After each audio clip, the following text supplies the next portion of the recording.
Senator Bodie has been charged with conduct unbecoming a senator. A motion to impeach Senator Bodie has been passed by the committee and brought before the Senate. We will now begin debate on the motion. Mr. Speaker, Senator Bodie has the floor. I admit that I don't know much about the law or the way things are done in here. I do know I have the right to defend myself. Will the senator yield the floor? If that means that I'll hear something definite as to what I've done wrong, I'll be glad to. Senator Matson has the floor. Gentlemen, you see before you a man who I myself recommended to fill the seat left vacant by the late Senator Hefner. Cheyenne Bodie is a man in whom I had faith and trust. But he betrayed that trust. Now, just a minute. Now the senator has yielded the floor to me. And if he will give me the courtesy of his silence, I will detail specific charges so that even you, Senator Bodie, will be able to understand.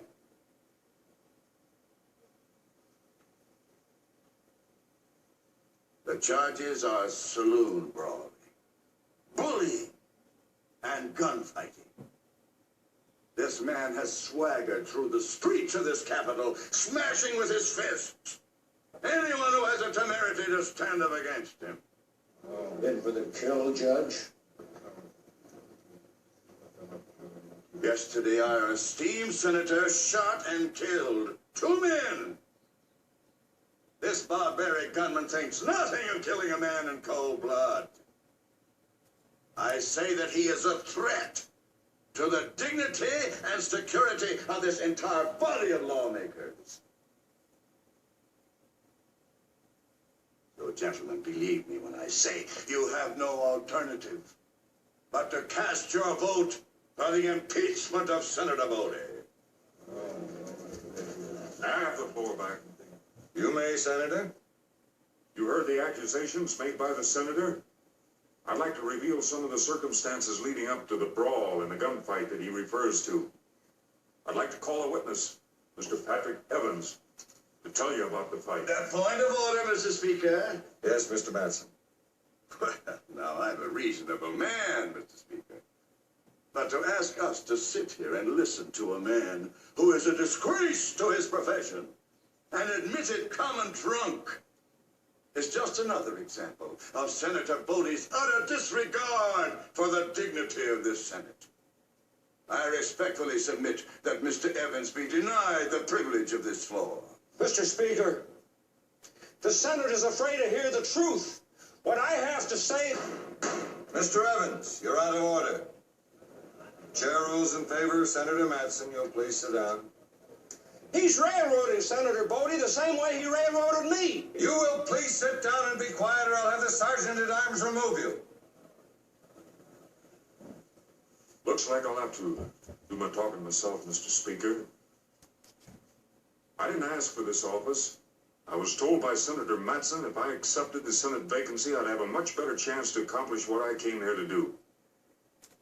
2 good men have died, starting what I came here to finish. Simply a bill to stop the whole... Point of order. Yes, Senator? Senator Bodie is out of order. We are here to discuss a motion of impeachment of the senator. References to any bill are irrelevant to the matter in question. The chair rules in favor of Senator Matson. I wasn't trying to introduce my bill or explain it. I was only trying to explain the circumstances leading up to this motion for impeachment. For some reason, the senator has been bitterly opposed to my bill, and he's proven it. Order. Yes, Senator. I will repeat. We are not met here to discuss the pros and cons of any bill. The charge is conduct unbecoming to a senator. This man is a gunslinger who has made a travesty of the laws of this state. Chair rules in favor of Senator Matson. All right, Mr. Speaker. I've been accused of being a gunslinger by the senator. I've been accused of killing 2 men in cold blood. Nothing could be further from the truth. These 2 men drew on me when I attempted to question them concerning the death of a young Indian by the name of Johnny Crow. It was simply a case of kill or be killed. No objections, Senator? No points of order? No point of order. Proceed, Senator.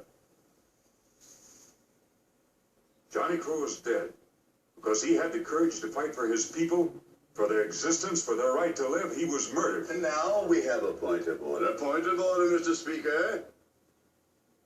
Yes, Senator.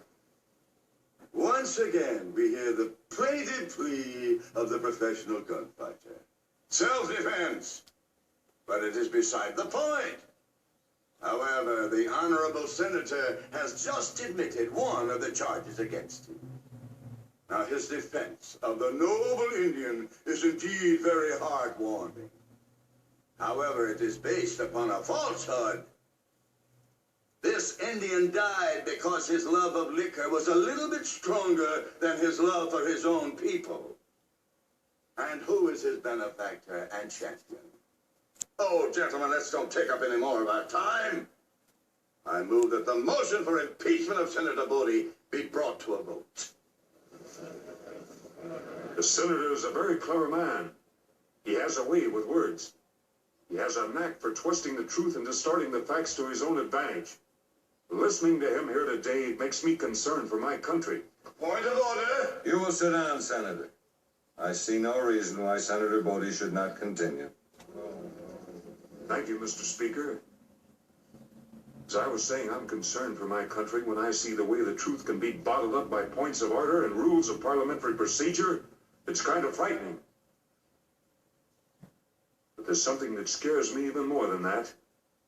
Politics, rules of parliamentary procedure can be learned by a man given enough time. A man with enough spirit, courage, and know-how can fight what's been going on here today, and he can beat it. Where are these men with the spirit and the courage and the know-how when you need them? When you turn to them for help, all you find is a tired spirit and a sick soul. When you look to them for courage and integrity, all you find is cowardice and greed.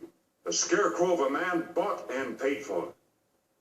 You hold your hand out to a trusted friend, a man who took an oath to administer and defend justice.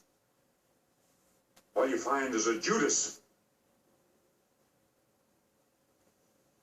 I guess that's about all I've got to say, Mr. Speaker, except that I'm disillusioned, discouraged, and disgusted.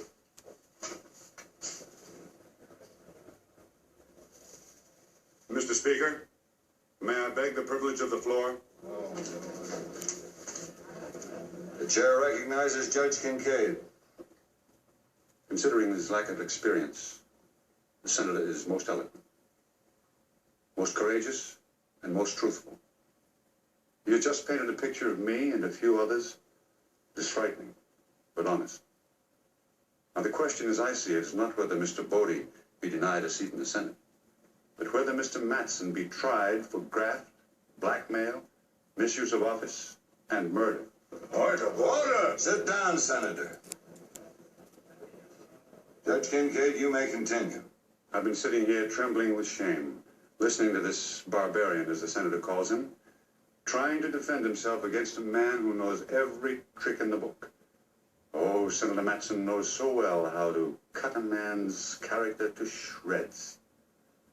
He's a destructive, greedy man, a man adept, diabolically clever at using the weaknesses of his fellow human beings to his own advantage. In exposing him, I'm also exposing myself. As Bodie has said, I am truly bought and paid for. I have proof that Senator Matson owns the Kansas City Hide and Tanning Company. That should explain why he will go to any lengths to kill Senator Bodie's bill.